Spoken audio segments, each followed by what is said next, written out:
Hey everyone, I'm Trent Kusters, co-founder and studio director at League of Geeks, and this is The Game Maker's Notebook. I've been chatting with Eric Monacelli today. He's an executive producer at Marvel Games. That's right, you may know of them from huge IP like X-Men, Spider-Man, but Eric is actually one of the guys that's been working with Insomniac on Marvel. He's working with them currently on Wolverine. He's working with the Arcane team on Blade, and of course with Amy Hennig and her crew on Marvel's 1943 Rise of the Hydra. It's incredible stuff. And look, he's had a long, illustrious career up until here. And as Eric himself puts it, it's been split into thirds, almost pretty cleanly, actually.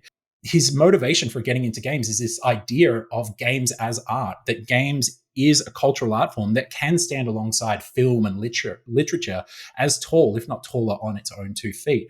How that informs some of his thinking around publishers as patrons and game developers as artists. We then, of course, move into the licensing world at Marvel, and we dive into what that actually means. A lot of people don't know, right? It's this weird third entity. We have developers, we have publishers, and Marvel Games is an IP holder, a licensor. They do some publishing as well, but generally licensing, right? And so what does that relationship look like? How does a developer or a publisher pitch to Marvel? What's the structure of that deal look like? What's their role? And as we soon find out, we talk about their role as a creative collaborator, how Marvel and Eric and his team work day to day with incredibly talented developers, how their idea of just providing resources and finding the right talent and making sure that the games and the IP are matched up with the right team is the secret sauce to their success. But of course, we don't just want to talk about success. We talk about some of the difficulties as well. So we talk about the times when Eric and his team has had to go to teams when development isn't coming together or a character may not be quite right. How does he broach those conversations? What's the process there? What does it look like? And then, of course, we talk about, which I'm sure some of you may want to hear about, what makes a successful pitch to Marvel? What does it look like? What are they looking for? And then, of course, when that pitch is successful, what does a successful partnership look like? How does that work? How does that function? There's a ton of insights here. His perspective, his experience is incredibly unique, and he's worked on some of literally the biggest IP and the biggest entertainment products in the world with some of the world's most talented developers. And we end the podcast talking about some Eric Monacelli Easter eggs that may be laying in some of your favorite video games. Like I said, it's a great chat. There's a bunch in here for everyone, so please do enjoy. Eric Monacelli, everybody.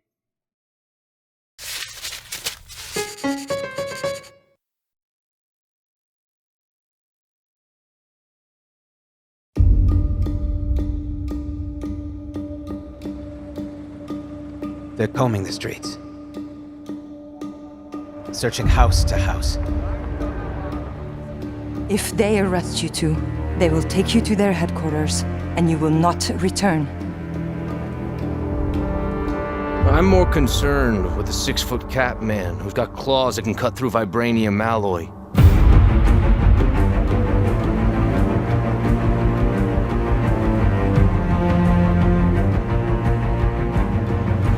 By my count, that makes 2 super soldiers loose in Paris. 3, counting you. And that's 2 too many.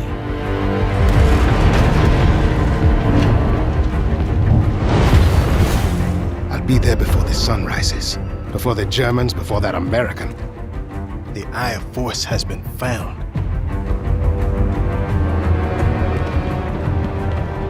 Please, just stick to the rooftops. Be careful, Stanwasami. When am I not?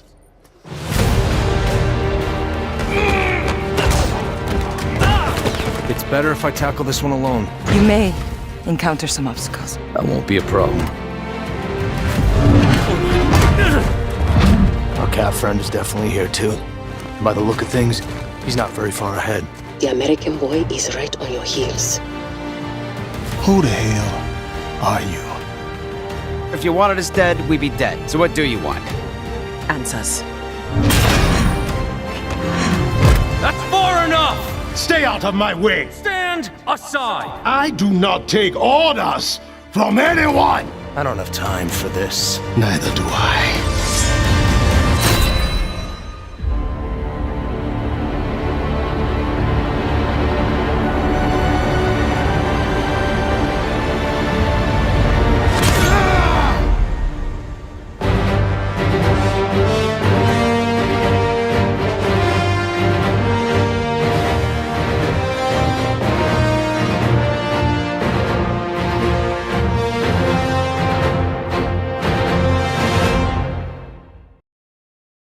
Hey, Eric, welcome. Thanks for joining us today. Hey, Trent. Good to see you.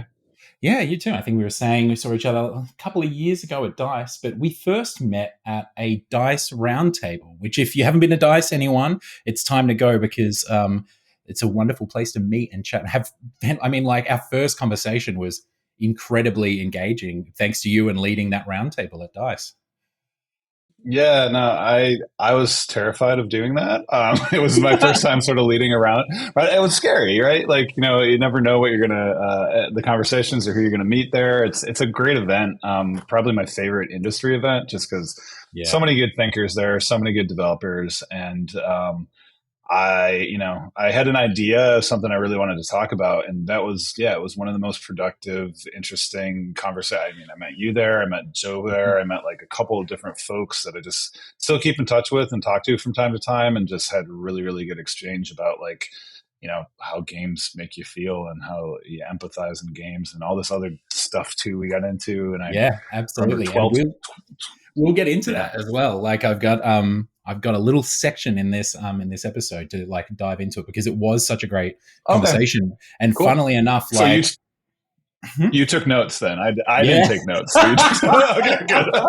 Yeah, I don't know. I've made mental notes because I'm known for probably why I'm on the podcast. I'm known for talking a lot as well, but I just kind of shut up and listen on that roundtable as well because I mean we had some serious heavy hitters sit down at that table, which is wonderful. Really the DICE roundtable, right? Anyone can sit down. You have no idea who's going to sit down at the table and start talking about their experience. That's why they're scary. That's why they're scary, but they're fun too. Yeah. So I mean, and it was in the morning too. And so like doing something in the morning sometimes in Vegas, I was just like, do I really want to do this? But it was a great experience, but yeah. Hell yeah. All right, cool. Well, let's like rewind it all the way back like we usually do in this podcast. I'm keen to hear how, Eric, like what was your sort of first, the geekdom, your first experience with video games? Because for you, it's, you've not just been in video games, but you've been working alongside some huge IP and this kind of theme of like community and IP and, games as a product and games as an experience, across, with some of the biggest studios in the world is like a theme throughout your work. So I'm really interested in going back to sort of the humble beginnings of what was Eric the young gamer like?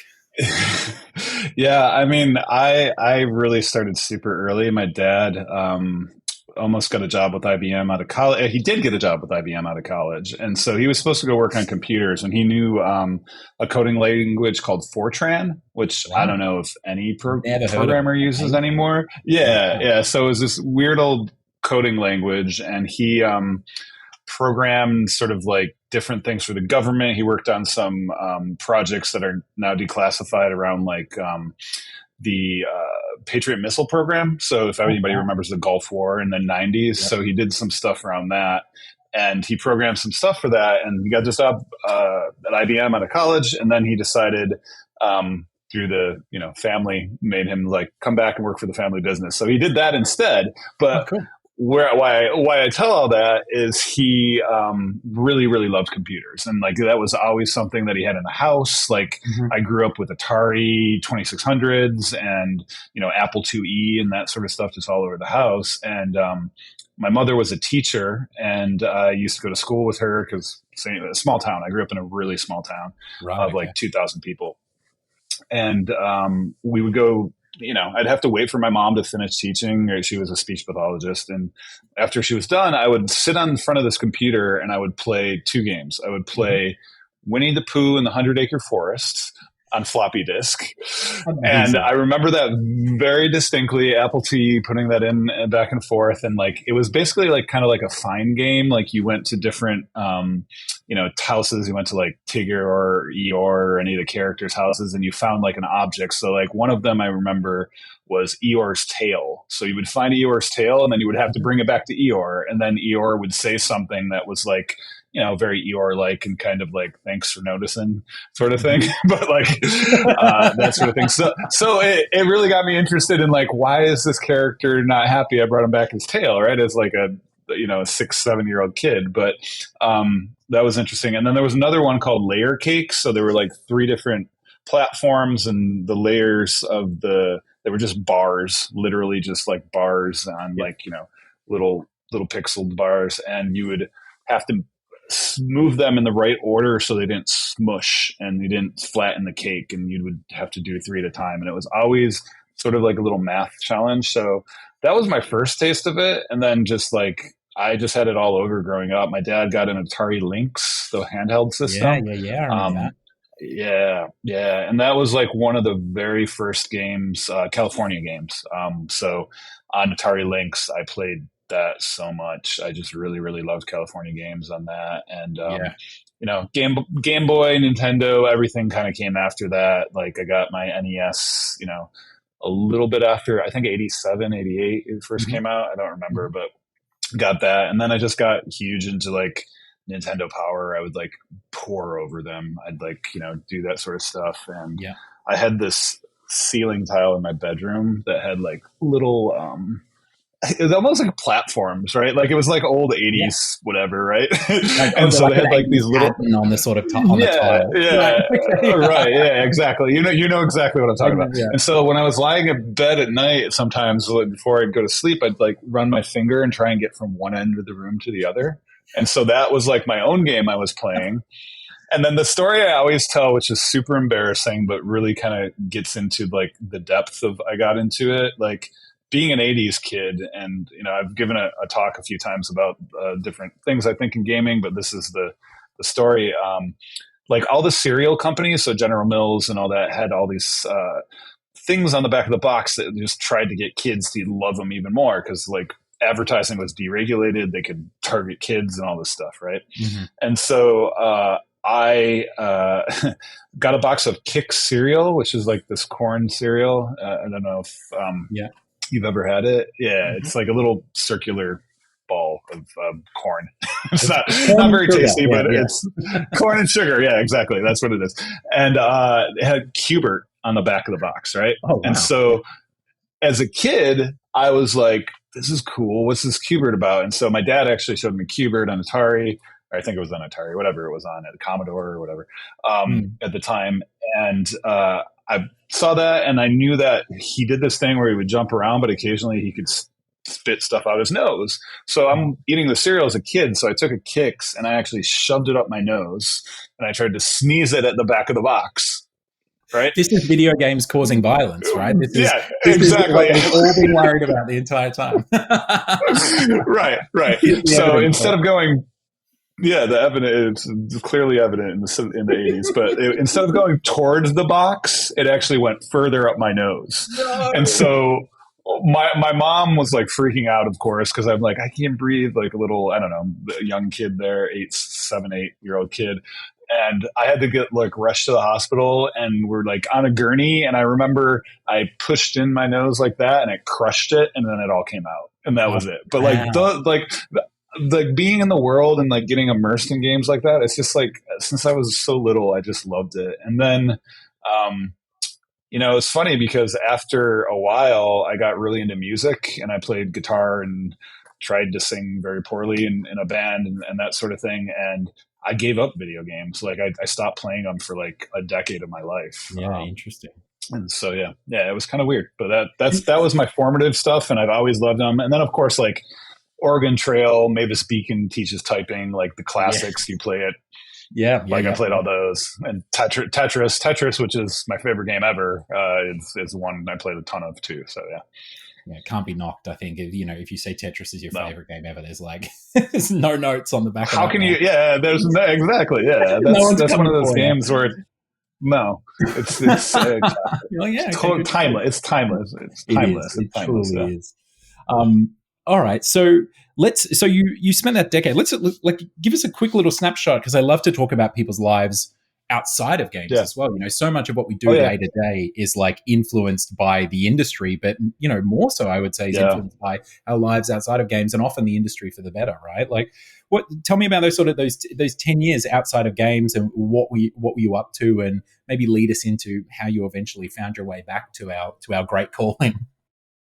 Yeah, no, that's it was really formative for me, because that was really where I started to realize, the act of making a game is like you're building this virtual world, but like if you don't have real world experience, like you can't bring anything to a virtual world. You can't make Yeah. it, right? Like, so, I had a lot of life experience for sort of those 14 years. I mean, I would go over to friends' houses and play like Twisted Metal with them, but like I didn't own a console. I barely did too much. Like I think my old SNES, I played a couple games that, my brother and I would play Street Fighter and, fight out in real life because of it. but that's about it. I spent a lot of time just making music and learning how to, write my own songs and just play with a band and sort of like the art of collaboration, right? And I think through the process of making music, we didn't have a very successful band. I think we toured as far as like Cleveland, Ohio, but like, just getting on tour and like having people and like getting in a, we played in a barn actually, because I grew up in the country. And so getting in that barn and like just jamming and that sort of thing, like teaches you how to be collaborative and teaches you how to sort of get in the mindset of like, I think what a lot of game development is, which is this constant communication, collaboration, riffing off each other, learning where to come in with a certain beat, where to come in with certain timing and that sort of thing. And it actually helped me get a sense of like rhythm and coordination and understanding that I probably greatly lacked. And also early in my career when I was editing video, you edit to music. And so that helped a lot too. Yeah. So I played music for about like 6 years. A little longer than that. Still dabble and play guitar every once in a while, but like I really, really got smitten with the idea of like, hey, I'm going to become a professor. I want to be a professor of English, right? Because I read a lot of books, and that's what I thought I was going to do. Yeah, which is random. But, awesome. So you were a big bookworm, like coming up and in your adolescence and everything? Yeah, I read it was a small town and I was kind of the weirdo. I definitely was a weirdo in town. So like, it was just like, you made music, you read books and you hung out with your friends and, we occasionally drank by the railroad tracks and that's what we did. Right. So like, that's amazing. Idyllic, really. Like take me there now.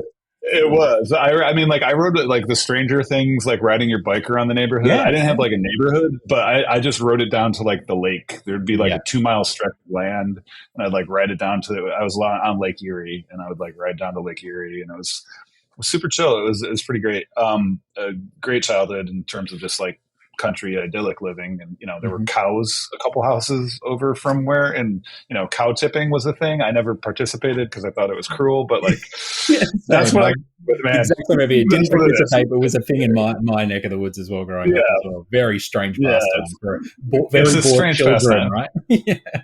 Right, yeah, cow tipping and bridge jumping. I did do bridge jumping, which bridge jumping I would never recommend to anyone, but it's just like one of these things where it's an adrenaline rush and you just do it. And so I grew up near a Native American reservation, so like that, like my high school is actually like 25-30% Native American, so it's really cool too because I got a lot of life experience from just that culture and how poorly they had been treated and, the racism and sort of a lot of the bigotry that, a lot of people that I was around, they faced a lot of it. And so, I made friends with some of them. Some of them would never accept me because it was just the way that they had been raised. And it was an interesting learning curve. But, I got to know some people there and that gave me a lot of life experience with that.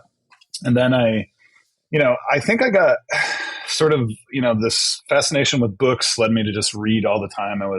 By the time I was in college, well, I went to college for a little bit and it was like a SUNY, a state school.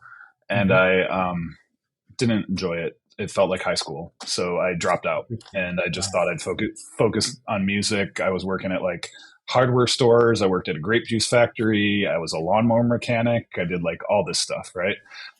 Because I grew up around a lot of farm implements. Like my dad sold farm tractors and stuff. So that was what I was doing. And at a certain point, I was just like, I got to go somewhere and do something. Like my brain is bored, right?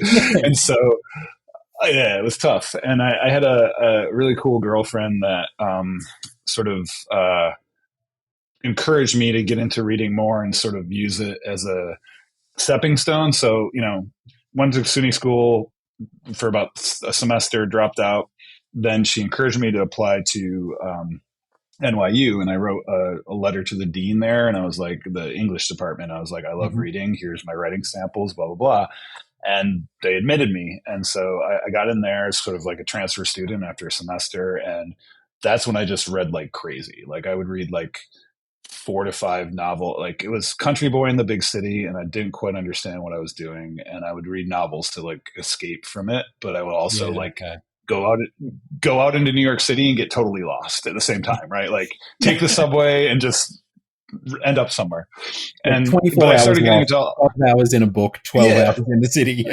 Yes, 100% that. Yeah, exactly that. And so I got into all this like very, very like English majory, like highfalutin philosophy stuff. So I read a lot of like Derrida was super big at the time. So it was like postmodern and Foucault and like one of Derrida's disciples, Avital Ronell, taught at NYU. And so I took courses with her, and I got into all this weird stuff that like Walter Benjamin had this like theory of like dérive, which is just like this French term. It's a really old theory where you just would get lost, but you become found through wandering. So like I embrace that kind of, and so it's also this thing like, if you have like an apartment space or whatever, you would just change the walls every once in a while, and you'd come home, and like people would come home, and you would have like a completely different layout. So you have to learn to navigate the space you're in all the time, which if you think about it, it's kind of like level design in some weird ways.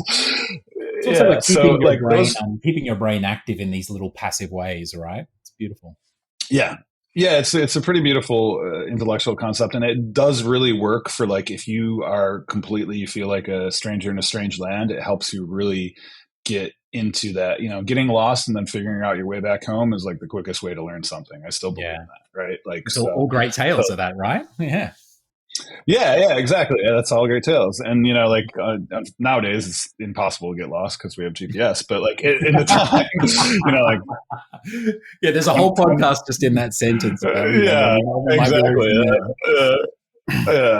But I mean, at that time, I would get so lost. I'd ended up in places in New York like I should have not been, right? And so I'd get back home, and I'd figure it out. And then while I was sort of going to college, I got my brother ended up getting his PhD when he was 26. So super overachiever, really smart dude.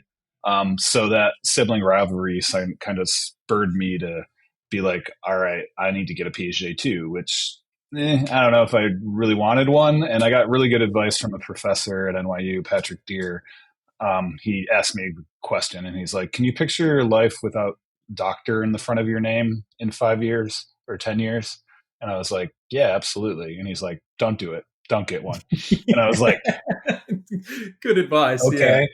Yeah, good advice. But it really was. I mean, it was something I just needed to hear at that time in my life. And, I still was dabbling in music. I did a lot of stuff, but I got super interested because while I was attending college, I ended up working like 3 different jobs just to, make ends meet and whatever. And I was working as at the NYU history department, and then as a research assistant for a museology professor. So it's museum studies. And then I just had this other like cafeteria crap job. Yeah. But so it was one of those things. But the museology job was like super fascinating to me. The professor, Dr. Flora Kaplan, had this love of, she was a Fulbright scholar. She went over to Nigeria. She studied with the Benin tribe, but for some reason she got super interested in graffiti and street art. And so like she was towards the end of her career, and she loved graffiti and street art. And so I, being a country boy, had never really seen too much graffiti and street art till I got to New York City. And that fascinated me too. So like I really got into the art world. I really got into that. One of my best friends growing up is actually a pretty famous artist, Tommy Hartung. He ended up getting his MFA at Columbia, and so he was down in New York around the same time I was, and so we were like trafficking in the art world circles and doing whatever we could down there, and it just got super, super fascinating. And like I'd say almost 60 to 70% of how I think about design thinking comes from museum studies and museum design, right? Like, and it applies to gaming like so well. Just because if you think about the museum space and how you navigate it, there's a really good correlation about like, keeping players players or attendees of an exhibit in that world, right? And so I think about it like that. And so that really influenced a lot. I didn't know it at the time because I wasn't playing video games, but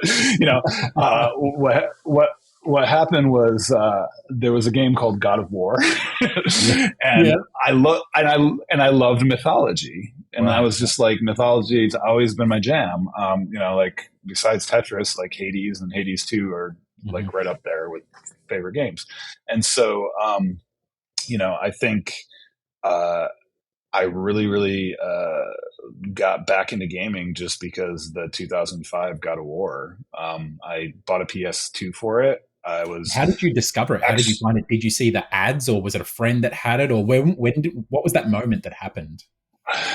I had decided the Patrick Deere advice made me not want to get the PhD, so I was like, what the hell do I do with my life? You got like the time now that you're going to dedicate your PhD. Right? Yeah, exactly. Yeah, I had a bunch of time. So the thing I ended up doing is I got a fellowship to teach middle school kids, and it was through Fordham University. And so I graduated at NYU with honors. I had like a whole bunch of like graduate education credits. So I was like, maybe I could go get a master's real quick. And I'll, like education, I always like teaching and that sort of thing. And so like, I thought I'd go do that. And I was teaching at this school called the Center School. And it was this really, really interesting school that's up on the Upper West Side. It was founded by a woman who just recently passed away. Her name's Elaine Schwartz, brilliant educator named Elaine Schwartz. I just said her name, but she had this philosophy about students that when you're a middle school kid, you are a transitional adolescence. She called it. Now it wouldn't work in modern parlance because she called them translessents, which would totally not work. Not age well. Yeah, okay, did not age well. But it was short. It was shortened for transitional adolescence, right? Yeah. But what the philosophy behind it was that especially in cities like New York, you have to be hypersocial, like connecting to people, having conversations, being able to navigate social situations is extremely important. So the school was formulated around like a lot of breaks between classes where, 5th, 6th, 7th, and 8th graders would all commingle and talk and interact.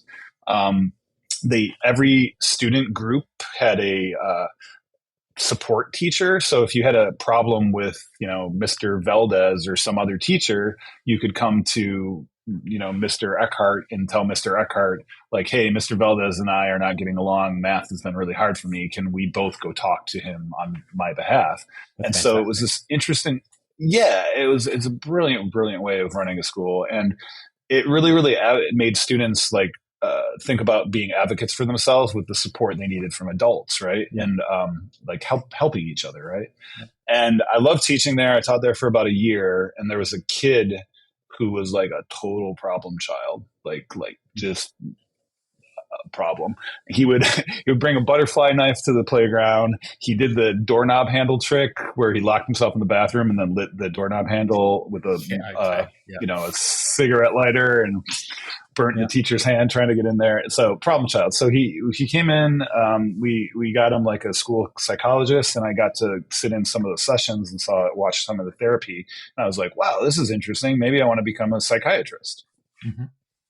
So during that time, I started applying to post-baccalaureate pre-med programs, which, this is right around the time my brother was getting his PhD. So I was like, I still need to do the doctor thing, even though Patrick Deere told me not to. Like, let me think if I can go become a psychiatrist, right? Whatever.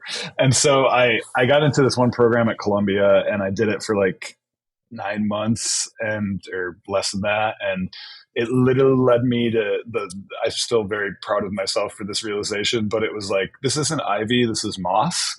Like, that's what it feels like. It's just like old, like it's like that program in particular was very like, old money, and people would come in there and they would just be like, hey, their parents wanted them to become doctors, but they didn't do it right away. They went and like traveled the world, and then they came back and become doctors. So I didn't jive with that because I had always your country boy sensibility sniffed it out. I'm a country, yeah, exactly. And it was like, and I was bad at math, so that didn't help much too. So, so I was doing that, and so I did that for a little bit, and then that was right around the time God of War came out, and I think what was happening then was just I was like, all right, I tried teaching, I tried the psychiatry thing. I've always loved video games. Video games were, it used to be, especially in the 80s, like you were the nerd in the basement and it wasn't cool and you wouldn't get the girls. Go play music, you'll get the girls, right? That sort of thing. Yeah. And so, around 2005, this was like games started to get a little cooler. The storytelling got better. Still not like as cool as they are today by any means, but like also the other thing that popped up, I think 2004 was right around the time like the NYU Game Center started to do like design courses and things like that. So a lot of colleges were doing video game design stuff, which I was just like, cool. I love this as a kid. Now I could do this for a living. Yeah. Right. And so I finally just let myself go and like kind of like peeled off my nerd mask and was like, it's me. Like, let me be myself, right? And I really got into God of War. I was trying to find work at the time, so I just applied to a bunch of places. And what really I think cemented it, and it's still like the driving philosophy I have, was like I was very driven about elevating games as an art form, right? Like I thought playing God of War, playing like remembering the Mario days and my Street Fighter days and my Tetris days and all that, I was like, games are art. This is hard stuff. Like, this is cool. This is beautiful entertainment. We need to cherish these things as what they are. They're not murder simulators. They're not things that are going to make you violent. They're games that'll help you connect with people. You can empathize. You can feel delight. You can feel joy from them, right? And you can feel all sorts of ranges of emotions. And so it's just like literature, just like anything else. And they got really good storytelling. And I think God of War was what showed me like, hey, storytelling could really be viable in this medium again, right? In a meaningful way. And so I was applying to a bunch of jobs, and I went to the NYU Asian Pacific Islander Institute, and I was talking to the interviewee there and just talking about games. And I was like, I love this game, and I think this is like beautiful artwork, and this is the way of the world, and the future is going to be video games and that. And she's like, I'm not going to hire you. You're talking about games way too much, but I have a friend you should go talk to. And I was like, cool. I understand. Like I needed a job, so it kind of sucked. But like there was this woman, her name was Teiko Baba, and she looked like an anime character, like straight up anime character. And she either dated Kojima or went to high school with Kojima. I don't really know, but she somehow knows Kojima. Right. Wow. And that's so a pretty good connect to get like as your first contact in the industry. Right. Yeah. And so Teiko had like a Rolodex of just like all these contacts in the games industry, from like Namco Bandai to Sega to like 2K to like everything. And she gave me, I talked to her a lot. I told her, gave her my spiel about like games as art forms and how I think they should be elevated, and we should tell stories and get behind the creators and elevate the creators and things like that. And she was like, yeah, that's kind of what we do. She ran this company called New York Tokyo that was looked at the intersection of like fashion, music, gaming culture between New York and Tokyo, right? And so she was like, I want to put on events. I want to do these things. I'm going to give you this title. You reach out to all these people and see if you can get them to sponsor our gaming pavilion or sponsor our gaming tournament. And lo and behold, the industry at that point, a bunch of product managers and different other folks I reached out to would send us games, or some even wanted to sponsor. Like we had a Dead or Alive 4 tournament that we had at the Beverly Center in Los Angeles. And we got in Manny Rodriguez, who was, I think, like the 4th or 5th best Dead or Alive player at that point. And he played a couple rounds, and then all of a sudden Vin Diesel shows up and just is literally, because it's Beverly Hills, right? And so he's there, and he must have seen that like a tournament was going on, and he interrupted the tournament for 61 rounds before he beat him once. And then we went back on the tournament. But I would never forget that. I was like, that was my first moment, like working with like, influencer culture and actors and stuff. And I was like, wow. But, it was cool because like then he really cared about games and at least, he really wanted to win. And I respected that. And so it is what it is. But like I did all this stuff with her. We put on a gaming pavilion in Central Park where it was tied to, we had like Uniglow as a sponsor, JAL. And we had like Talib Kweli play it and like some really cool artists, Haifana and DJ A-Track, which I think was like Kanye's DJ at that time or something.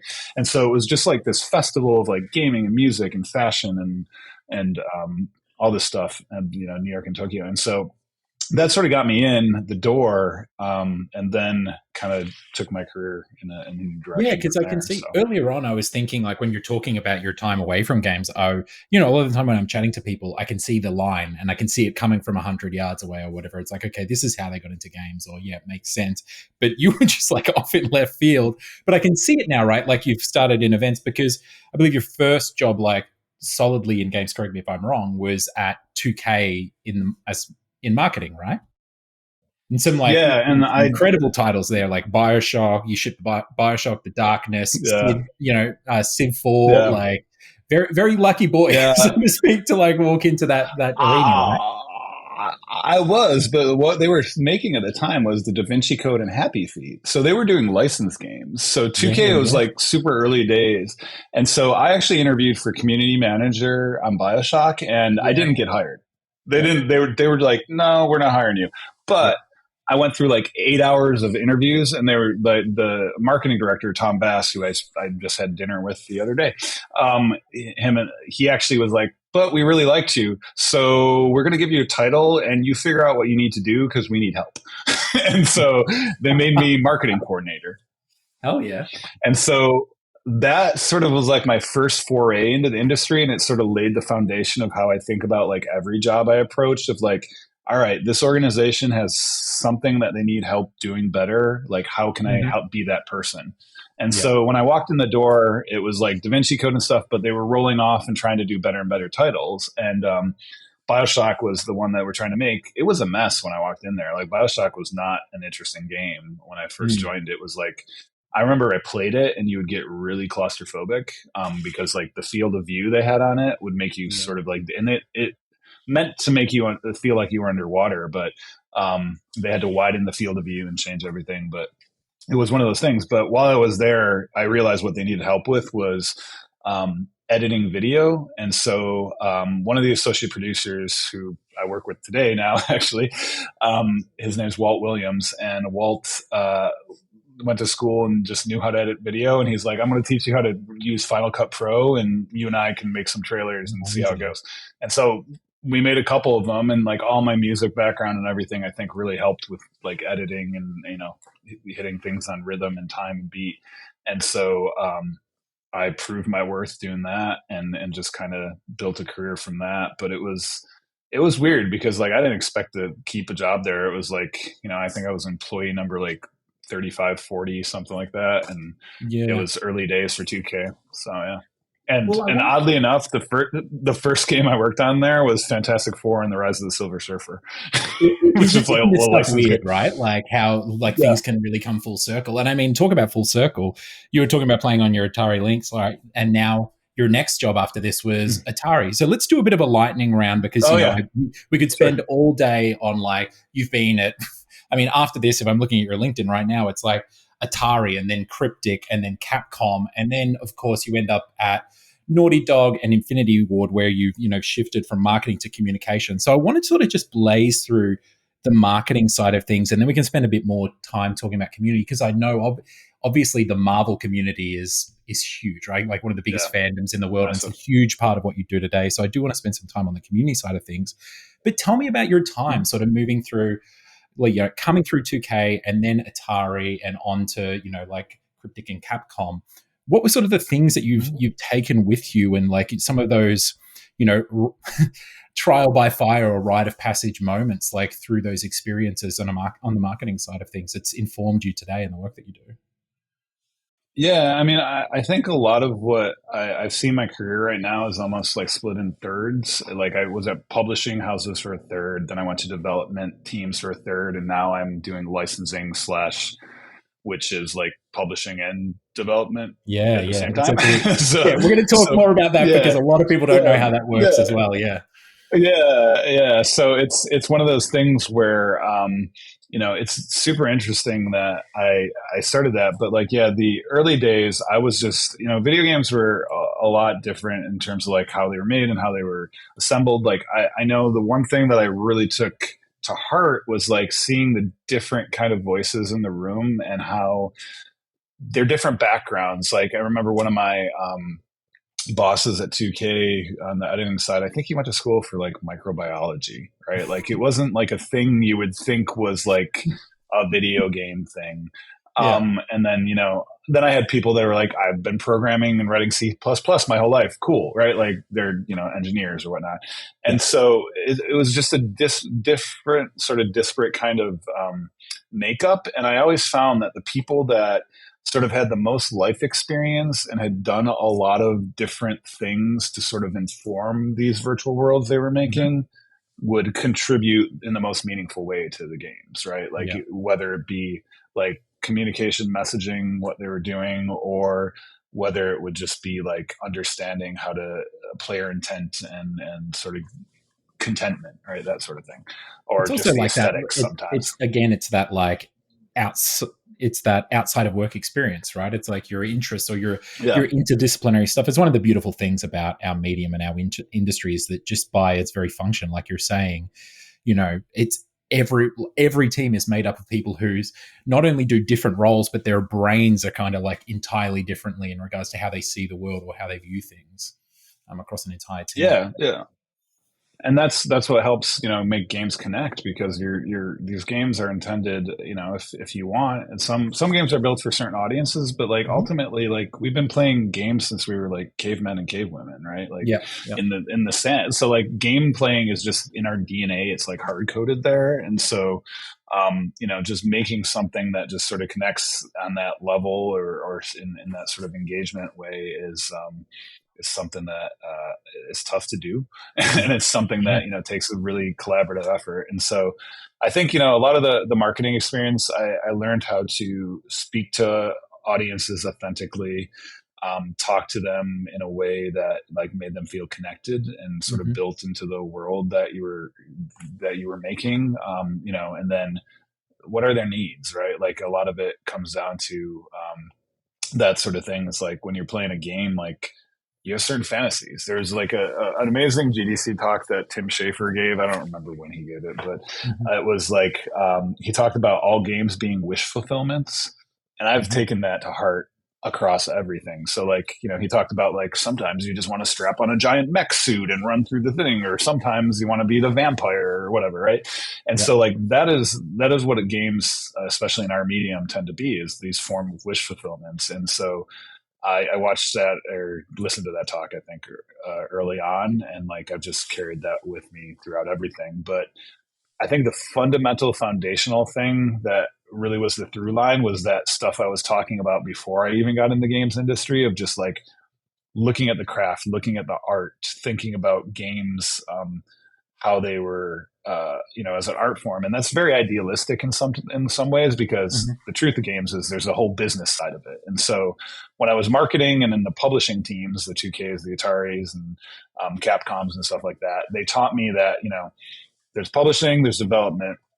Publishing tends to, and this is oversimplification, but it helps my brain, tends to think about the game sort of as like, a consumable good. It's a consumer product. It's something that has to be sold. You have to have a market for it. They need to return on their investment. It's like they're the patron. They're the patrons of things. And then the game development team tend to be like the artists, the people that are craftsmen and trying to build something that is meaningful, hopefully brings some sort of joy, contentment, escapism, whatever they're building. But it's a act of art and creation and craft. And so like you got to navigate like, but they need to have it marketable, otherwise nobody plays it. So like publishing is over here doing that and development's doing that. So you got to navigate that sort of line in between. And I found a very comfortable niche sort of dealing with both sides throughout my career. So yeah, it's brilliant getting to balance that experience.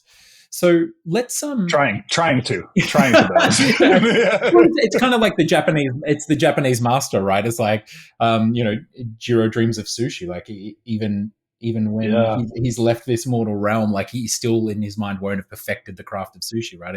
It's the noble pursuit, Okay, well, look, let's move on to the community side of things, because that has been a big part of your career. Like, obviously, both at Naughty Dog and then, of course, at Infinity Ward on some of the biggest licenses, right? Like The Last of Us and Call of Duty. Yeah. So now we're talking about product, we're talking about art, we're talking about the patrons, we're talking about the artists.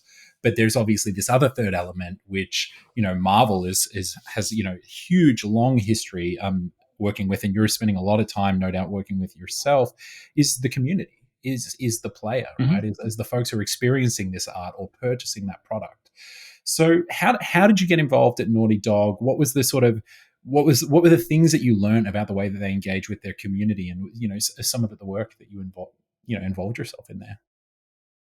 Yeah, I mean, my foray into Naughty Dog was through kind of sheer will, I would say. I actually got let go of my job at Cryptic because the game shipped, the project was over with, and I just wasn't a good fit. I'm not like a huge MMO player, and it just wasn't a good fit, and so they let me go, and I was unemployed for a little while. All I was doing was playing Uncharted 2.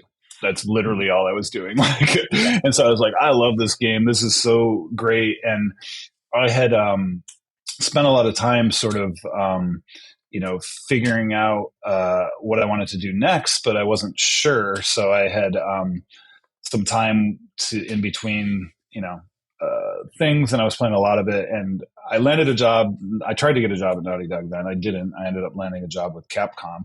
But Capcom taught me a lot about community too. And I did a lot of community work there. And I think that's really was the springboard. But I know there were a couple inciting incidents. I went to PAX when I was working at Capcom, and I met with some folks, and Arnie Mayer, he was a community guy on Uncharted 2, and he's been on the podcast before. He's a friend of mine. And he's the VP now, right? From community through to VP. Yeah, through to VP. Yeah. And so him and I had dinner, and then I went back to our jobs. And then a couple years later, I really, really wanted to try and get in at Naughty Dog. A couple years, not maybe like a year or so. My career has jumped around a lot, I know, but I'm not good with time. I'm like a Memento from that's right. Chris Nolan. Time is a flat circle. It is. Podcast. We can make it up. It is a flat circle. Okay, great, perfect. So I was like figuring it out, and I actually reached out to a friend, Brendan Sheffield, and I was like, "Hey, do you know anyone at Naughty Dog I could talk to?" He introduced me to Richard LeMarchand, who was a game guy there, and Richard kicked me over to Arnie. Arnie's like, "I remember that dude. I had dinner with him at PAX. Let's bring him in and interview him." Right? And so and I guess I was like really late to the game. They were about to hire someone, and I came in, and I guess I did a really good interview, and they're like, "We like this guy," and so they brought me on board. And so that's how I ended up there. And I think it was, I was a fan myself, right? Like I was a huge fan of Naughty Dog and everything they did, and really, really excited to get there and start working on everything. Uncharted, and being able to work with Amy Hennig, and still being able, I work with her today, and it's beautiful. Wow. She's a brilliant person. So yeah, it's stuff like that.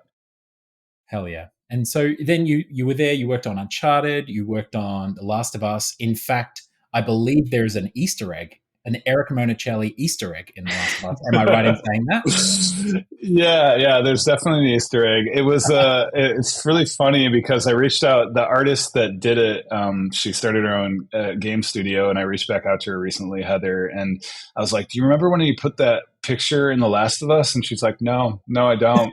And I was like, "Oh, I do." I was jazzed about it because like I came into the company and I was still a huge fan, and I was so happy to be a part of it. But yeah, there's a picture of my dog and my ex-wife and me in a photo, and it was just like super, super cool.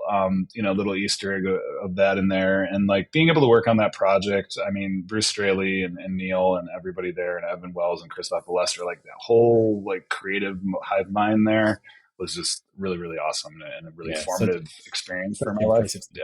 I'm looking at right now, actually, you can't see it, but like I've got a Last of Us poster here on my wall that Bruce signed when I came, because I met Bruce at PAX in like 2013 or something like that. And he was like, come down. And we went to Naughty Dog. It was the first time I'd been, and we spent like 4 hours just chatting about design or whatever. And he's like, I'll give you a poster, and signed it. And I like carried it like Nicolas Cage and National Treasure back to Australia, like, and got it framed. Yeah.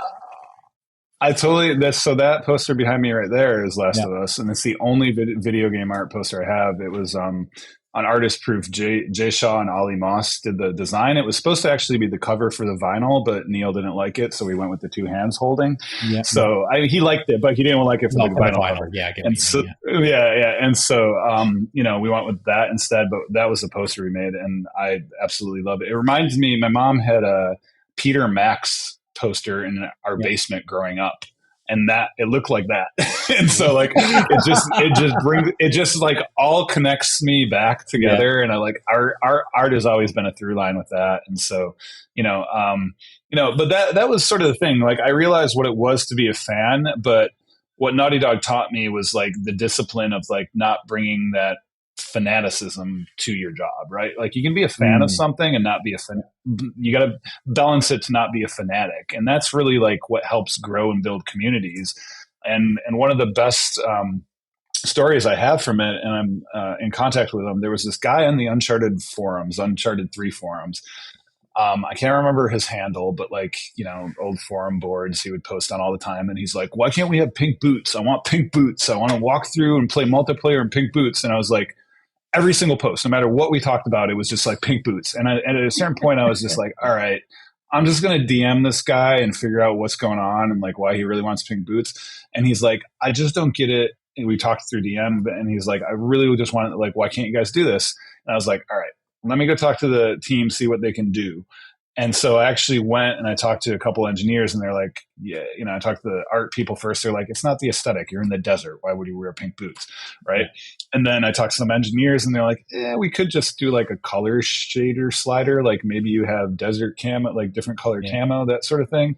Went back to the artists. I was like, hey, could this happen? Like this would just help our community. Like they want to express themselves. They want to tell the characters apart. Like, the art is great, but like it's sometimes hard to tell the characters apart. And so eventually it got implemented. And that guy, his name's Jason Hyman, and Jason actually and I still talk. He works at St. Jude's and works and helps develop things at St. Jude's. But he always tells that story to people. He's like, I was a total jerk to Eric on the forums, but he just went in, he just went in there. He listened to me and he got the thing done. And it's made my whole career. It's made him like, he just, is really, really, appreciative. I totally forgot I even did that, but like he reached out to me years later and he's like, remember when I asked for pink? And I was like, oh yes, hi Jason, you're the pink boots guy. But like he's the coolest guy ever, doing the best thing ever, helping kids at St. Jude's, and he loves video games still. And like I adore that guy. But like it was one of those things that really taught me about like community and connection and that sort of stuff. Well, let's talk about that. We'll use that as a segue now into the next one, which is arguably like an even bigger license somehow than Uncharted and The Last of Us. It's one of the biggest video game or entertainment franchises on the planet, which is Call of Duty. And you spent your time at Infinity Ward, in the community team there as well. Like maybe a way to like sort of get into this, which is, you have 100 million Jasons or whatever, reaching out to you or with a voice on the, I don't even know the numbers for the players of any given Call of Duty at any given time, let alone the amount that you have to cover at any given time too. But talk to me a little bit there about what it was like managing that community, and specifically those moments where, like Nicki Minaj has been in Call of Duty recently, right? That Call of Duty has the ability to jump the shark, let's say, more than perhaps Uncharted. What was that relationship like with the community, and how did you balance your time across it, manage so many people, and ensure that the game is still Call of Duty and that through line of requests was going to the team and being managed properly? Yeah, I mean, my goal there was it was a bunch of us from Naughty Dog that wanted to go and sort of idealistically change Call of Duty and make it more narrative driven, story driven, right? Like that was the goal. Like I actually got pulled over because a couple of my friends that I worked with really closely at Naughty Dog. One of my buddies, Jeff Ningus, who's still at Infinity Ward, I pulled him out of QA at Naughty Dog because he edited. The Jeff Ningus story is amazing. The dude edited a Uncharted 3 multiplayer trailer using Windows Media Player. Nice. Edited and when it, like which if you know Windows Media Player, editing is like impossible in that. Crazy. But he made one of the best trailers, and I showed it to Evan Wells, and Evan's like, "Yeah, this guy's really good. Maybe we should pull him from QA to do editing." And I was like, "Yeah." And so like we did. He ended up doing like most of the Last of Us trailers, and now he's the principal cinematics guy over at Infinity Ward. And so Jeff and I had been talking. We wanted to go. They were working on a game, and I was like, I don't want to know if I want to go work on Call of Duty. It's war. It's not really my thing. But he's like, I've got to show it to you. You might love it. And my brother works at NASA, and he's like, we're working on a space game. And I was like, okay, that piques my interest. And so, I got an opportunity. I was like, cool, maybe I could do something with my brother and bring in some of his friends and my friends from the aerospace community and things like that. And so they hired me on. They wanted to rebrand the studio at the time, so I was hired on a director of communications to sort of do studio rebranding and build community from what it used to be. The community had gotten a little. I mean, it's still a very volatile community, but it had gotten a little overripe. Let's just to put it nicely. And so they did a lot of screening with me of like how I would handle things, and I would be like, yeah, I just want to like talk about the game and do things authentically. I'm not going to post screenshots on my own private Twitter and try and get clout, right? Like I don't care about that stuff. I just want to put out a good game. And I got some of the problems of past community managers that they needed to get away with and do away with, I should say. And so I came on board. I was like, all right, we're going to rebrand the studio, come up with new logo design. I need a good community manager. So, the person I hired for logo design is the person who does logo design for everybody, Corey Schmitz, who basically is the game industry logo designer. PlayStation logo. Every logo everywhere. And Corey is awesome. Did the logo stuff. And then I hired Ashton Williams to be my community manager. And she is incredibly intelligent and does really good at managing, that audience in the community. And she's like one of the best Call of Duty players in the world, I would argue. Like she's just really good. And so having that authentic voice and having someone that really understood the players, could keep up with the players, like she would jump online and just like own some pro player. We had pro players came once, and she got like second or third in pro players, and I was like, this is crazy. Yeah. So that was kind of my strategy. I just really wanted to lean into that, and then I wanted to bring this sort of like storytelling authenticity. And I felt with that project, I felt like I was managing 3 different studios, because there's the zombies game, the multiplayer game, and then the single player game. Single player game was a lot of ex Naughty Dog folks who wanted to do a story driven action narrative thing. Really make Call of Duty about for years and years it had been about like showing the faceless soldier. Like we wanted to give characters. We had Lieutenant Salter, Jamie Gray Hader played that. We had Brian Bloom, who was the writer on the game, but he was Captain Reyes. He was the leader of it. We had Ethan, who everybody ended up loving, Jeffrey Nordling, who's an amazing actor, played this robot character, right? Yeah. And so, all these great actors that really participated and made that game great. And so it was one of those things where just building around sort of like, all right, we're giving soldiers a face, and we're telling this narrative. So that was like the single player part of it. Multiplayer was like, hey, if you're a traditional COD player, you can go jump into multiplayer, do your run and gun, play what you like to play. And then Zombies was like, it was all the ex Neversoft and Guitar, like people that made Guitar Hero and Tony Hawk. So they were just like totally out there, totally cool. Like the chillest chillest dudes I've ever worked with. I love all those dudes.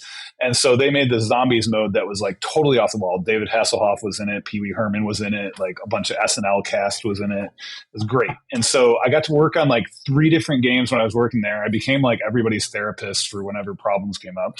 And then I I was able Well, to. you are the director of communications, so it only Yeah, makes sense that people should be that's allowed what to it was. communicate with you, right?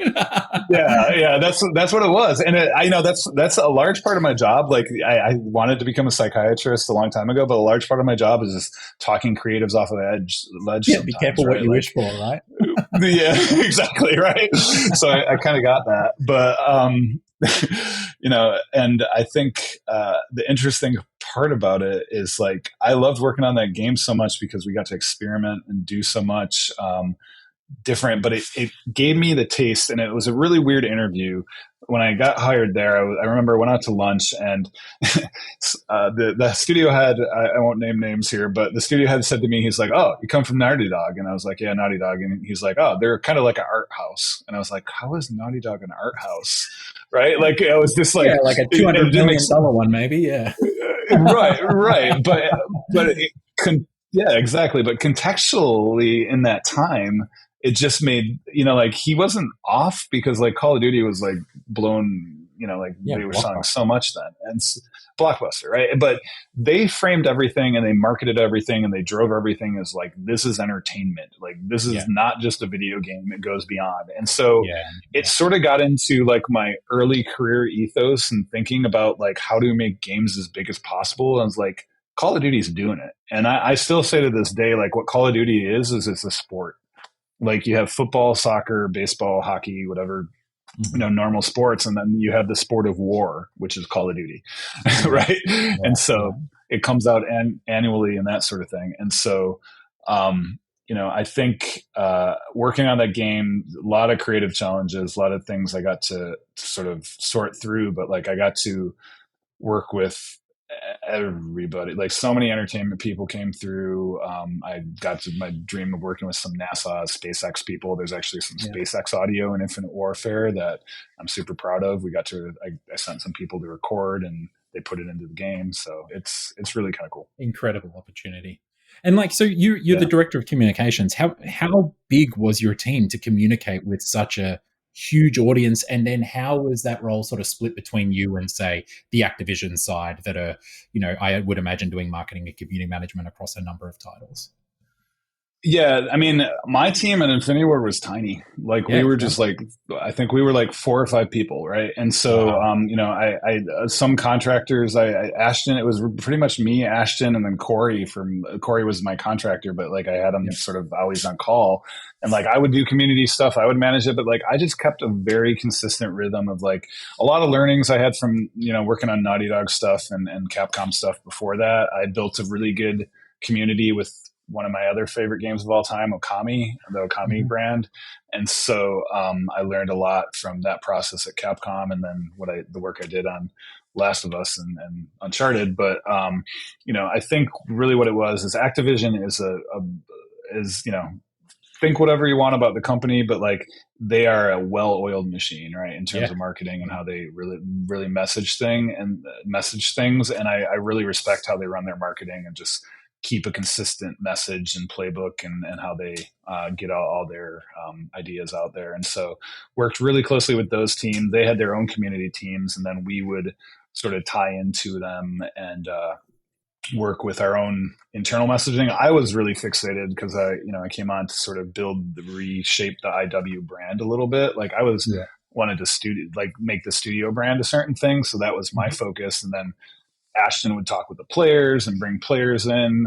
She got extremely friendly. Like Marshawn Lynch came in, the football player, and like he loves Call of Duty. Ashton and him would play Call of Duty online sometimes. Like they're buds, I guess. Remember when he was kind of like a staple of the Call of Duty universe and fandom. Yeah, exactly. And so like that sort of stuff is where it gave me this idea of like how entertainment and like how this could all sort of this is also early days of like influencer culture being really big. And so Activision had a pretty good very grassroots, very authentic influencer program that they ran that they were just figuring it out as they went along kind of, but it worked really well. And so we worked very closely with the headquarters stuff, but like if we were doing our own IW independent stuff, we would run that our way and then sort of message everything and tie everything together. But really good messaging, good people, smart people, and fun job.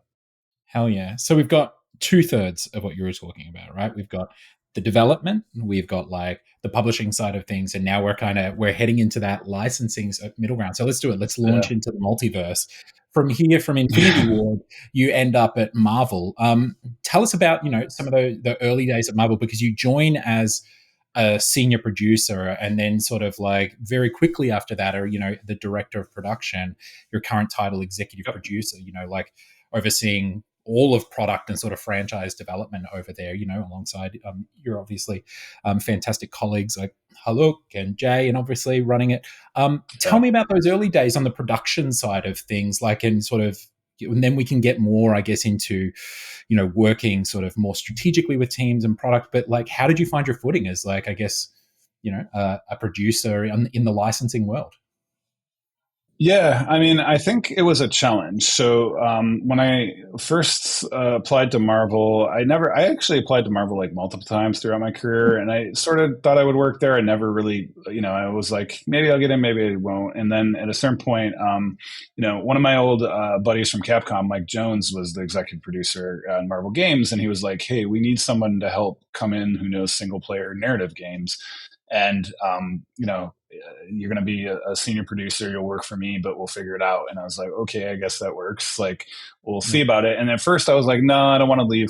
I have a good gig going at Activision. I don't want to leave. But then he kind of convinced me, because he was like, if you don't sign on now, we won't be able to get you into the Guardians of the Galaxy 2 premiere. Like, that was that was the thing. And I was like, I could like walk the red carpet and see what a movie premiere is like, because like I never saw any of that stuff. And he's like, yeah, that's what we do. And I was like, okay, cool, I'd love to see that. And so obviously there are other factors, but yeah, I mean, like, a lot of people think they don't have their price, but they haven't been offered to walk the red carpet yet, right? The opportunity to rub shoulders. Hey, Eric, over here. No. I mean, like, that is the least me possible. I just wanted to see it, right? Like, and I love the MCU. I still, I wanted to see the spectacle of it. But like, I'm pretty, like, I don't, the red carpet stuff. I put on performance, but it's not me at all. So like, I was enamored with the idea of like being able to, potentially just see into this wider, like from the onset, my 2015 idea, or 2005 idea of like, games are elevated beyond games. They are entertainment for everybody. Right. And so this is sort of the ultimate, summation of that. And especially, Jay, and who had started the Marvel Games division, he's like, he wants to make games that, were lasting. And I've always thought about that as like, I love games that have some sort of lasting cultural impact. And, especially working on The Last of Us, when I worked on that's just really whet my appetite for games like that. And everything Bruce and Neil did on that game was just great. And so, I think, I really wanted that challenge, and I wanted to get in there. So I signed on, and, my idea was to just work with, they had sort of this thing built up about, they wanted to create sort of like, Marvel Games, if you look at our history, like, early post, 2014, like some of our games aren't so great. They were just kind of licensing plays. And we were very aware of that. And like, we wanted to move the Metacritic from like the red and the yellow to the green, right? Like that's what we were going for. And so, that when I signed on with the team, that was what our goal was and what we tried to do. And, I got the fortune of working with and partnering with some of the best developers in the world to try and do that. Well, you're pretty much straight away working with Insomniac, right? Like, I mean, Spider-Man was in play at that point in time when you walked in. Yeah. Yeah, Spider-Man was in play. Marvel's Avengers, Guardians of the Galaxy, Marvel's Guardians of the Galaxy, like all those games were like what I was walking into, and they needed someone that knew single player action narrative and knew how to deal with those creatives and community and developers and that sort of thing. And so, it's funny because I joined Marvel, and I've always had my favorite Marvel characters. I grew up very X-Men. I loved X-Men characters and things like that. And Spider-Man was always one of those characters that I was like, he's cool, but he's not my favorite. Right. And so when I saw that game, it turned me from like he's cool. It's not my favorite to like, oh, this is one of the most relatable, cool superheroes on the planet. I understand why everybody loves Spider-Man. Like Insomniac sort of had this really special secret sauce and everything. Brian Intihar and his team there, and all the creative folks on that game put into it really, really knew how to spice it up. And, I worked super closely at that time with Bill Roseman, who's done some Dice Talks, and Tim Sang, and Haluk and Jay and all those folks, and Tim Hernandez as kind of oversees us all now. And it's like one of those things where it's been a marvelous ride to kind of just see our games from this idea of like, hey, we want to make these games that have lasting cultural impact and be brand drivers for the Marvel brand into these, games that stand alongside some of the games I worked on previously. So, that makes me really happy. So to be able to give our listeners, to set them up with what they need to be able to understand how you and the team at Marvel Games go about doing that with your partner developers, maybe you can break down a little bit about how actually the licensing side of things work. Like, what does a deal structure? I'm not talking about recoup or anything like details like that, but I mean just generally, like, how does someone come to work on a Marvel Games license, and what is the role that you play? Like, are you putting up cash? Are they putting up cash? Are they just getting like? Are they pitching you? Are you pitching developers? Are you the publisher? Are you not? A lot of these things, a lot of folks don't really know how that functions, even when they've been deep in the business of games for many years. Yeah, and the licensing business is it's driven by the IP, and we've gotten to the point and sort of established the Marvel Games brand in a way that we will go to developers and be like, would you like to work on our brand? Would you like to pitch us on something? And like early days, it was a little bit the opposite, where we had to say like, hey, we got some characters, we'd really love you to work on this, but now it's shifted a little bit because Insomniac and AIAS and a ton of Kabam and all these amazing teams we've worked with, Second Dinner, have made great products that people are like, Marvel Games is killing it, right? And so it's been wonderful, and we have the fortune now of like being like, okay, who would we love to work with? Who do we think could make this kind of game? But early days it was a little bit different, and so my main role, and when I came onto the team, one thing I noticed immediately was that we always had this term. It was like partnership. We're like in partners with people, and that's kind of how they always view Lightning's. Like, you're in partnership with whoever, right? I hated that. Like, it was something that, and I came from like the comms marketing background, and so I thought about it a lot. And it's like, what am I really doing here? And what I'm really doing is I'm a creative collaborator. That's what I'm doing. I collaborate creatively with all these different entities, folks. They want to collaborate with Disney. I want to collaborate with them, and so that's what we do. And that is the truth and sort of the soup to nuts of what the licensing business is like, you agree to, sign on and pay for the license for Spider-Man or whoever it is, our X-Men characters, Avengers, whatever it is. And then we work with you creatively to bring it to the world in as most authentic and real way possible. So, when you are swinging through Marvel's New York, you feel like you're Spider-Man. When you're flying, in the stratosphere, you're going to feel like Iron Man, and that sort of thing. And so, that's what we focus on. And I think that's what drives me. And I love doing that sort of thing. I also love doing what I got to do in a lot of my past jobs, was creating this sort of bigger effect of like, cool, we're making a great video game, but also you want to maybe do a comic and a vinyl, and you want to make all these different things to just make the game feel like it's this event or this sort of amazing experience that you can just dive into this world. I think, I say this all the time, but video games are just like these virtual worlds that we have these carefully curated digital artifacts in, and people tell stories about those artifacts. And as those stories get told, like, people grow interested in them and they get passed on, and it's almost like mythology, right? Like that's what it is. And so it all connects back to like a lot of my interests from when I was younger, and still to this day, what I'm interested in. Yeah, we had Haluk, the head of Marvel Games, talk recently at Summer Games Fest. It's on YouTube. It's a really great compliment to this podcast, I'm sure, for anyone who's interested. Some great insights there. A conversation led by our friend Andrea Renee. But he said something that I wrote down here that I want to read out, because I think it like bleeds into this conversation really well. And he said, in their conversation. He said, we don't have to know exactly what the game is. We have a feeling what the team is trying to achieve, and we can just decide to work with them and figure it out along the way, because we're not oracles. It's like a weather forecast. No one can predict it, but people are going to figure it out. Our people, our teams are so talented, they're gonna crack the next big thing. If there's a function of success in gaming, it's a function of talent and resources. That's it.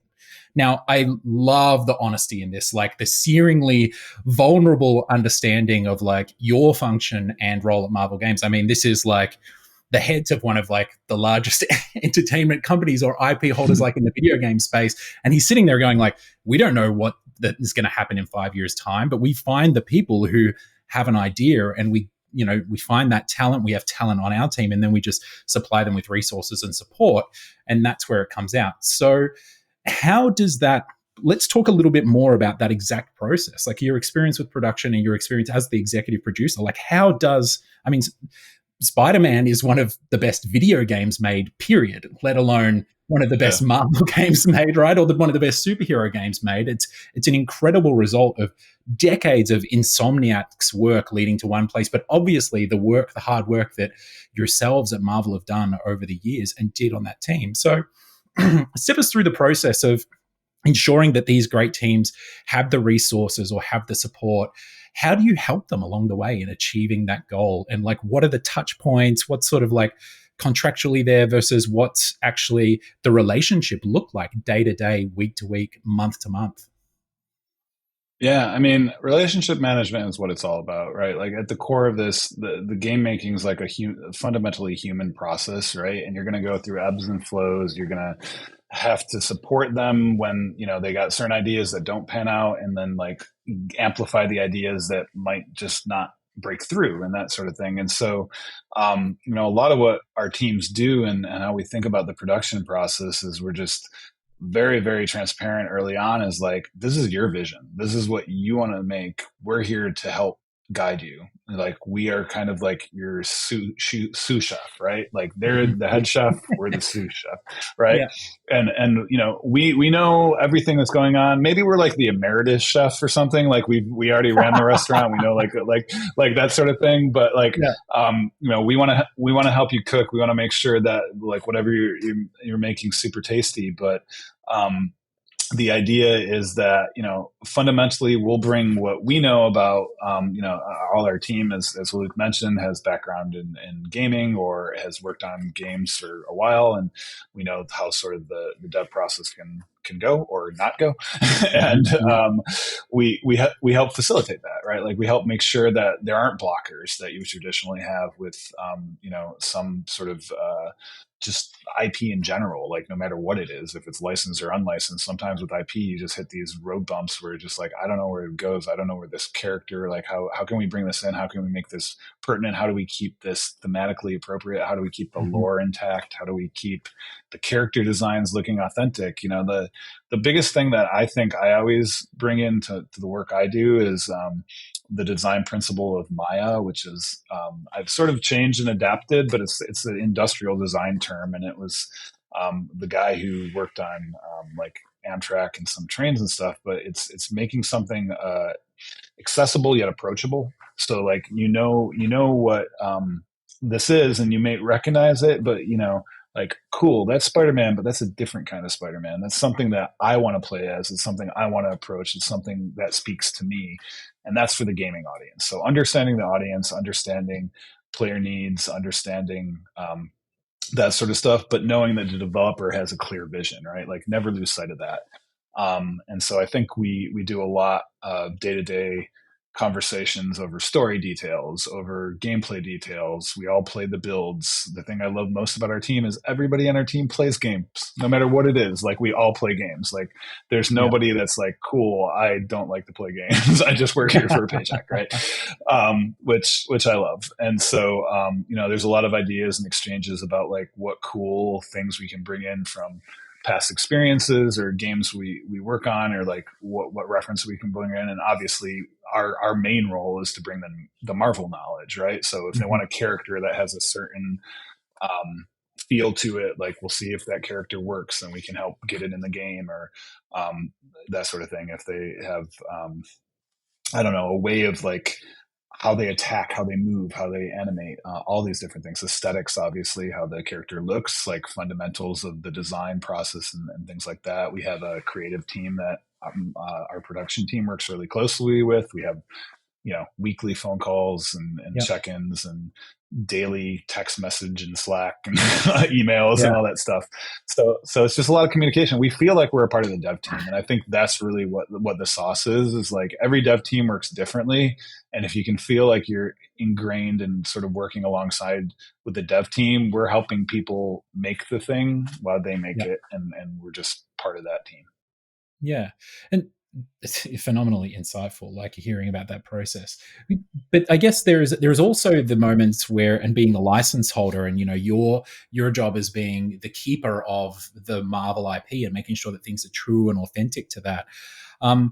Part of that is making sure that things are true and authentic to the IP, but the other role that you're playing as part of Marvel Games is trying to ensure that these games are great, fantastic products, right, that contribute, like you say, that stand on their own. Not every game that every publisher or every license holder, every developer makes, like I'm the same very much in my studio, right? All the Metacritics can't be in the green. So what are some of the signs that you see when and how can you sort of tell when you have products that are sort of maybe not hitting the mark between a developer and yourselves? And I imagine oftentimes there's a publisher in the mix too, right? Because you're the license holder. What does that conversation look like when it be one of the more difficult ones? Whether it be the game's coming together well, but it just needs a ton more time, or hey, the game may not be shaping up in a way that we thought. How do you handle those conversations in your unique role in this relationship between the sort of the trident of developer, publisher, and license holder? Yeah, I mean, it's a very delicate conversation. A ton of those conversations have come up with multiple games I've worked on, and I think the truth of it is like we come at it from game makers and from the approach of like, hey, we've worked on games in the past. We know where things are going. We play games ourselves. Like, what's working now?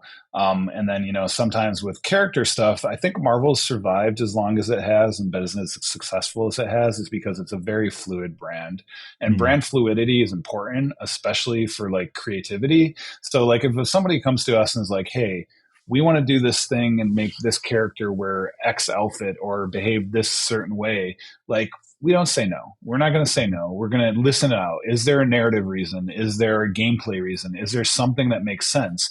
Is there some sort of lore? Marvel's got such a rich history. We've been around for 85 plus years now. And is there some lore, some little nugget that we could mine that could sort of, tie in and make that element you need to drive gameplay, to drive the story, whatever it is, make sense? And we work with people to do that. So when those challenges arrive, we look for solutions. We're always in the mindset of like, how can we be helping support it instead of like, no, this is the way it's got to be because X, Y, and Z. Because like maybe that worked. And I think if you look at the history of Marvel, Dakota and Bill can tell this way better than I do, but like we essentially are like every moment and every era we've been in it, we've sort of addressed like cultural instances. So if you look at the Hulk as a character, right? So gamma radiation, a lot of fear and anxiety in the social zeitgeist around the A-bomb was going on. And so like, that's the Hulk, right?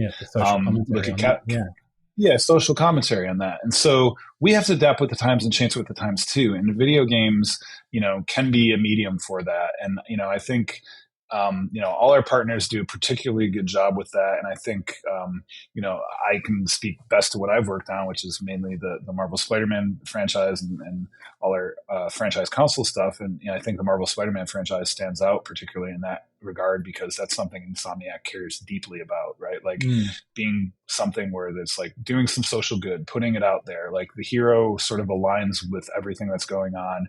The creative team there. I think I talked to like Jacinda and Brian and John, especially Brian and Jacinda almost every day.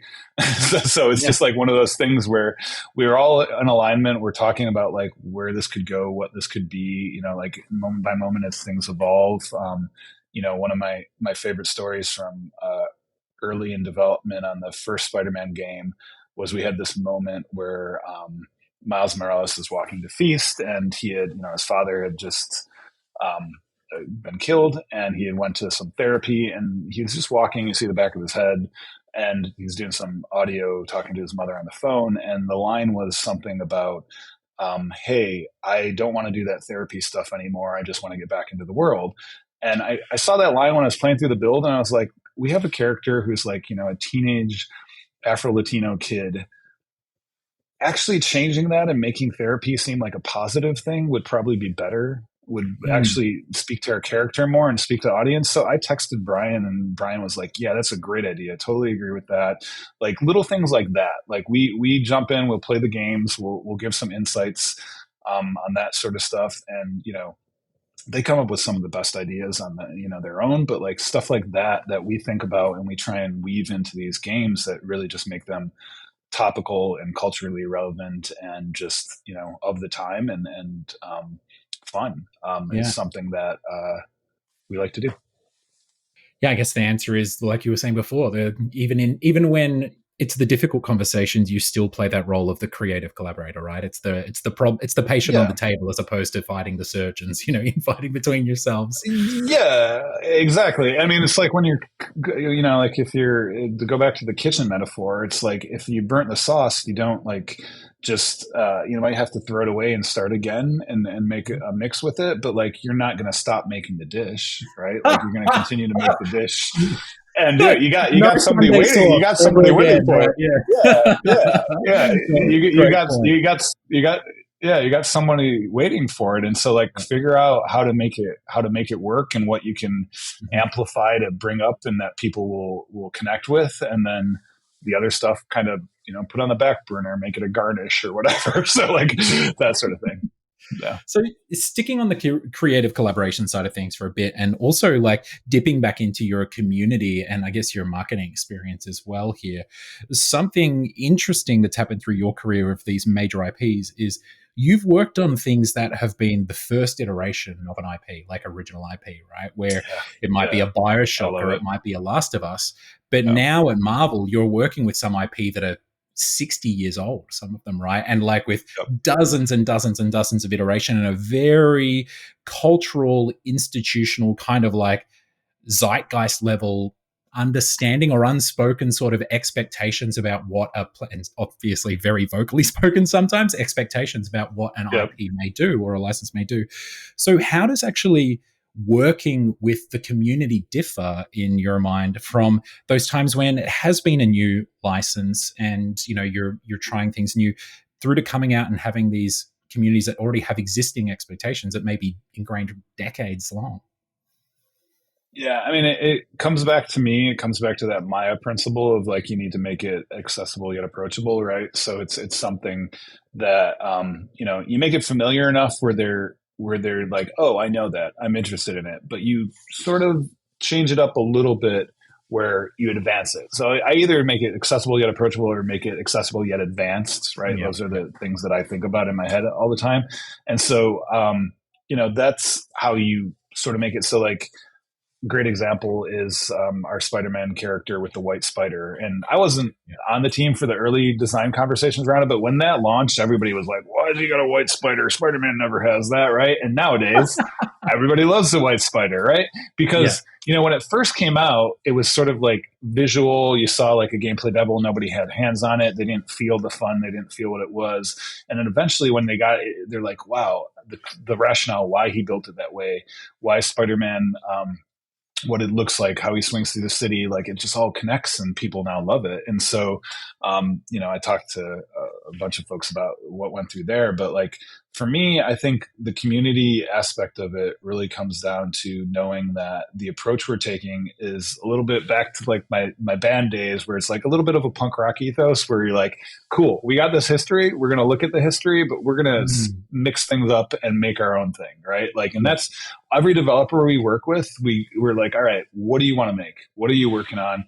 Like, what excites you about these characters? Let's figure out how we can shape that into something. And having that sort of like, I think it's kind of pretty of a punk rock mentality, especially like since we are these sort of like corporate institution in some ways, where we're just like, the institution makes some cool things, but like, how do we make our version of this? How do we change that? And we definitely want it to play well within everything else Marvel's doing and that sort of thing, but like, that's not the number one priority. The number one priority is making a great game, and that's what we focus on, and we help people make great games, and doing that and sort of like giving our developers the means and the time to do that, I think is really what we are fixated with.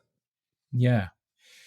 So now I'm going to take it back to 2020 when we first met at your roundtable that we were talking about earlier. So for those who don't know, at the DICE Summit and also at DICE Europe, my favorite part of the event is the roundtables. And the roundtables there is a roundtable leader and there's a number of roundtable leaders, right? But like one for each table, and they're literally roundtables as well. And they seat about 10 to 15 people at each table. And there's a number of topics, so maybe 10 tables running at once. Each one is sort of going over a topic, and a roundtable leader will lead a conversation through that topic. And the best part about it is that this is kind of with Chatham House rules, like they're not recorded or anything. So people of various levels can sit down and talk about their experiences or their beliefs or how they feel about the topic at hand and have a conversation about it. And it just leads to some of the most robust and vulnerable and honest and like searingly brilliant commentary sometimes on our craft or the industry or whatever it might be. And it's just so much fun. But you ran one called Pog Slam: Extending Brands Beyond POG, right? And I'm going to read the blurb here because I do want to dive into it. 4 years later, this was the little blurb. And of course, it got me because I sat down in the first session that you ran, right? The product or the game. In order to succeed, video games must be both attention-grabbing entertainment product and super advanced software. That's a delicate patchwork, a web of connections every company involved in the production of a video game must weave. So when, where, why, and how are we talking about the game versus or alongside the product? When is the right time to be loud or be silent? How do you build a game brand to relevance and keep it in the gaming zeitgeist? And let's also discuss success stories and pitfalls around extending a game's brand beyond gaming itself to give players ways to keep their champion flags flying. Now, as I mentioned, this is one of the, still today, with all the DICEs that I've been to, all the roundtables that I've sat at, you led one of the best conversations I've had at DICE. And it was also because at the time we were working on our Mellow, it was games as a service. We were shipping DLC and shipping free updates and, microtransactions. We were trying everything, and we were navigating the difference between this really active community. We were navigating that sort of balance of a product and a game. So I'm going to hone in on one of the questions that you asked in that blurb and ask you it 4 years later, after those conversations and all the thinking you've done. So when, where, why, and how are we talking about the game versus or alongside the product? The creative collaboration that we're just talking about. Like, how often are you and your team internally at Marvel Games talking about this? And how often are you talking to your actual teams about this? Is this still, like 4 years later, is it still a razor or a dichotomy and that beautiful, synchronicity that these two things have, game and a product? Is it still something you're thinking about today? And how does it inform your day-to-day processes? Yeah, I totally forgot that description, so thanks for that. I appreciate those words. The thing I think about most now too, especially being on the licensing side, is like we do deal with the publisher and the developer, and it does all get back to that sort of fundamental difference. I think often found in publishing and developers is like, publishers are super fixated on that product side of things, the ROI, like how can we sell and package this, give the player some sort of emotional experience. But over the course of time, and since I had that roundtable, I think publishing's also realized that like a lot of the marketing, a lot of things they're doing is like really, it gets back to the fundamental thing is like marketing and community building and positive word of mouth is really what's going to sell your game no matter what. Yeah. Right. Like that is the fundamental core of anything. Like you could do the coolest stunt, you could make the best trailer, you could do whatever else, but it doesn't matter if people aren't going to talk about it because there's so much out there now and so many ways to entertain yourself that you need that conversation going. You need something rolling. And so, I think, to use again, Marvel Spider-Man's the thing I think about probably the most, and so and worked on a lot. So like we put photo mode in there, and when we were talking through photo mode and thinking about it, we were like, what is this really doing? This is a lot of work for game development, and it's a lot of work to put in there, but like, what will this actually do? And then when we put it in there and people started playing around with it, we're like, wow, this is free marketing. Right, like this is just like ways to get the game out there. This is, really, really cool, especially like with the advent of virtual photographers and things like that. It just became some of the most breathtaking. Like you look at this, and it really hits on that core of like games as art that I really love. And so, I think about that all the time. Of like, hey, this is something that was purely driven by a unique way to add like more gameplay, because we were like, okay, we're not a multiplayer game. We're not a game that players are how do we get them to spend more time in the game world, right? Like that's honestly what photo mode was somewhat born of. And it turned into like its own form of taking care of the product side of things too. So I think, that the economy still exists to a certain extent. Like you think about it, like what can drive that, drive sort of like the product interest through game creation, and sort of works vice versa. But like I tend to believe that we've sort of bridged and narrowed the gap a little bit, where publishing teams are thinking more along the lines of like, cool, if you have good game experiences, you're going to get the right sort of product response and build the community and have this virtual world that people love living in, talking in, and persisting in, and telling stories from. And that's really what matters. And it's that sort of whole loop of like player contentment, world built player connection, having really good systems and aesthetic that really understands what, maybe the player audience needs. Maybe they just want a cozy game. Maybe they want something where they can, run in and go shoot a zombie in the head or whatever. Right. So like those sort of things. And I think that sort of stuff is, what developers think about a lot, is like what kind of feelings you're evoking, and marketing's starting to get a lot more into. Because I remember in the earlier days when I was marketing stuff, it's like, we got to make a cool flashy trailer. It's like, is this about the game anymore, or are we just talking about like that sort of thing, right? Do we want to be movie directors, right? And so I love seeing that away, and I think the community is spoken, right? Like everybody's like, where's my gameplay, which is great in a lot of ways, because they want to have their own experiences with it. And I had this revelation about YouTube and sort of like playthroughs recently. This is super recently, so I'm going to date myself, but like, I was like, how do people watch like a whole game playthrough on YouTube and still want to go buy the game? I just never understood it, right? Especially some games, right? Because it ruins the whole story. And then I was talking with someone in their 20s about it, and they were like, I love watching it. It piques my interest. And then I see how they navigate the world. And then I'm like, I could do that better. I could get through the world in a different way. I'm going to go buy the game to do that. And I was like, oh, that's just like, game design, right? Like, it's like, how do we want the player to interact with the game world? And it gets back to museum design too. It's like, if you see a bunch of things on objects in a museum, is like, how do you get the person to move through the museum? So like, I'm always thinking about that stuff. And I do think that, there is some balancing of that, but it's narrowed a little bit in the past, I think 6 years or whenever I gave that. I don't remember. It was a while ago. So yeah. All right. Now, I imagine there's going to be like, because obviously the main audience for this podcast is like people working in the industry, whether they be developers or studio heads or publishing or platform executives, right? So let's say there's someone right now that's like, I have a studio, we're super talented, we got some games to our name, or I'm a publisher and I'm looking to like, expand my portfolio, my suite, and my dream is to develop or to publish a Marvel game. Like, we would love to like get into it. What's your tips for someone in regards to getting that opportunity with you and your friends at Marvel Games? How do they pitch? What are the best pitches that you see? How do the sort of Goldilocks projects and opportunities come together? Yeah, I think a lot of the best pitches, like a good synthesis of like studio's core fun. We found that if you love Marvel, the creative team loves Marvel, especially creative directors, the leads, all the directors on the project. That's really what's going to be great. We want people that are fans themselves to make these games, right? Because if you don't love an IP, it's going to show. Like audiences are too smart. They're going to know.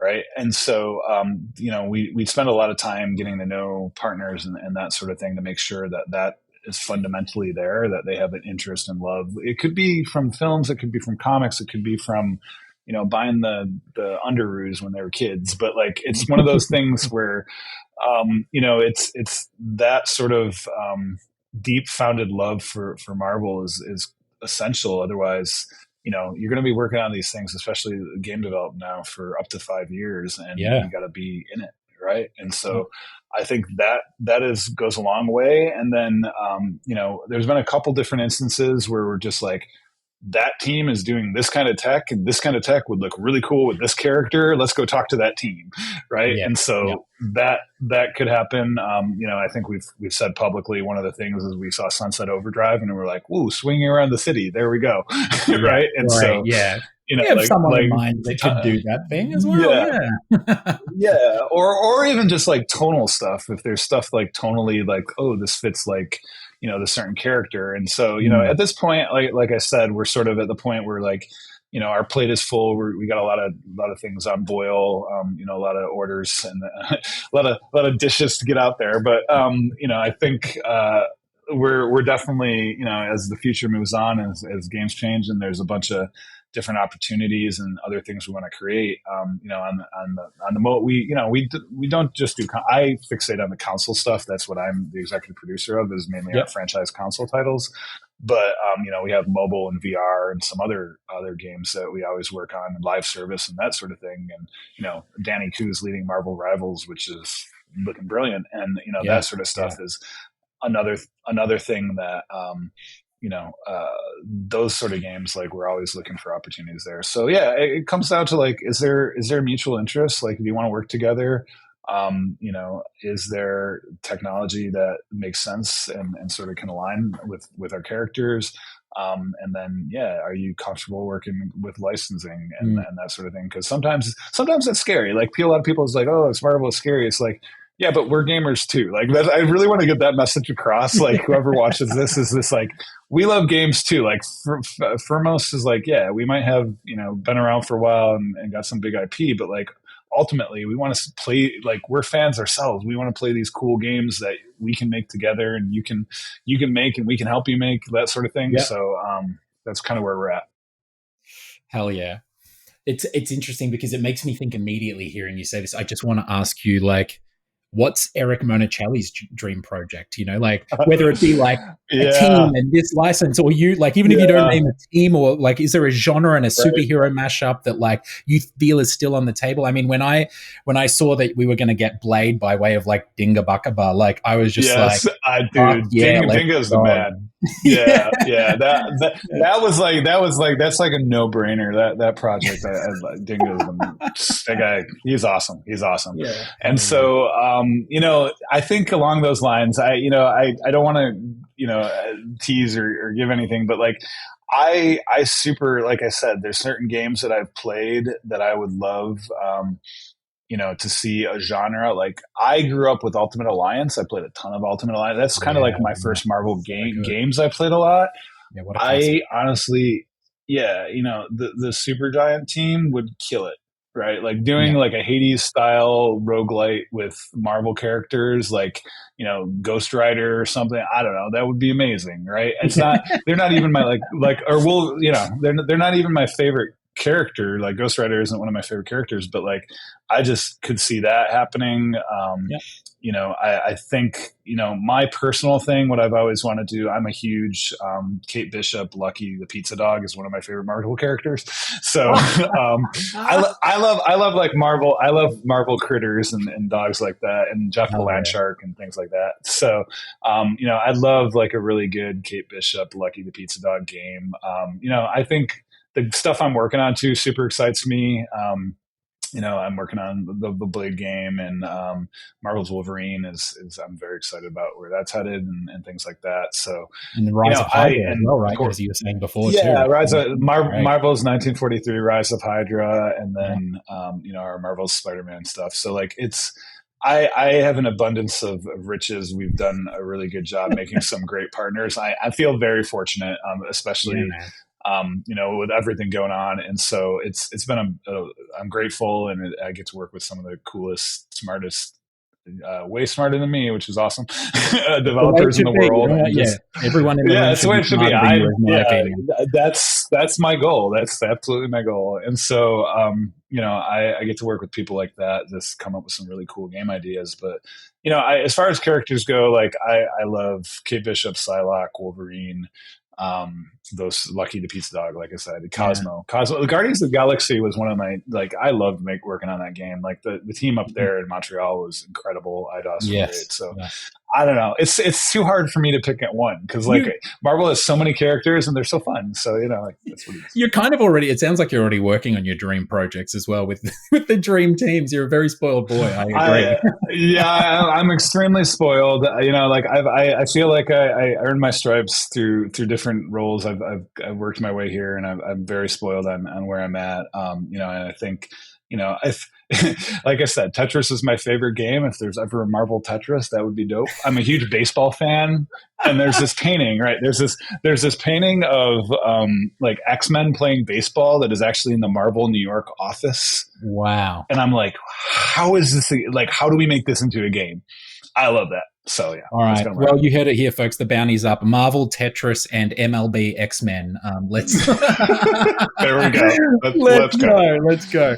Well, hey, look, honestly, you have truly earned your stripes, as we've just spent the last 90 minutes talking about, Eric. And as I said, I had the most incredible conversation with you and others at the roundtable when we first met. It's your insights are phenomenal, and it's showing through the work that you and your friends are doing at Marvel Games. It's truly impressive. So, thanks for joining us here today. I really appreciate it.